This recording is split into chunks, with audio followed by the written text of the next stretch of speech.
This video is all about a shooter's position at the firing line. It's aimed towards your newer silhouette shooter, and it's something that we've been seeing as we get newer shooters starting to shoot silhouette, and they're not used to the usual way that we do things in our odd little sport. We just need to help the new shooters out and help ourselves out a little bit at the same time with getting them into the proper position so everybody's happy. A new shooter will show up and maybe try to sight in their rifle and get things all straightened out and squared away before the next match.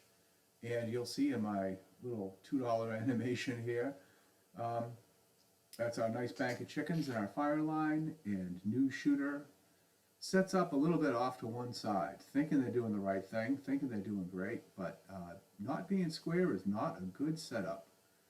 You're not setting yourself up for success. This is a sport where we shoot offhand, so it's all about ergonomics. You need to be squared off to the target. So there's a couple of things that we can do. We can coach the shooter into getting into a better position at the firing line, and as match directors we can mark the firing positions so they're a little more shooter friendly.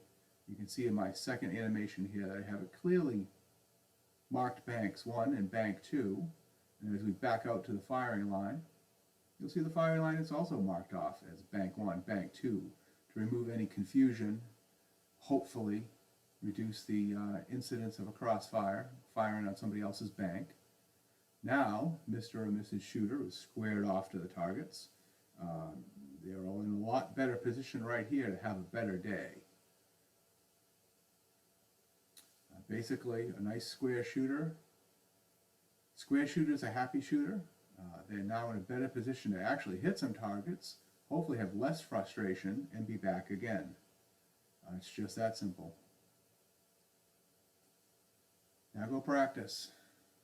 If you have a chance, come join us at Tennessee Sports Foundation in Jackson, Tennessee. And you can also join the conversation at the Metallic Silhouette Shooter Society on Facebook. Go practice.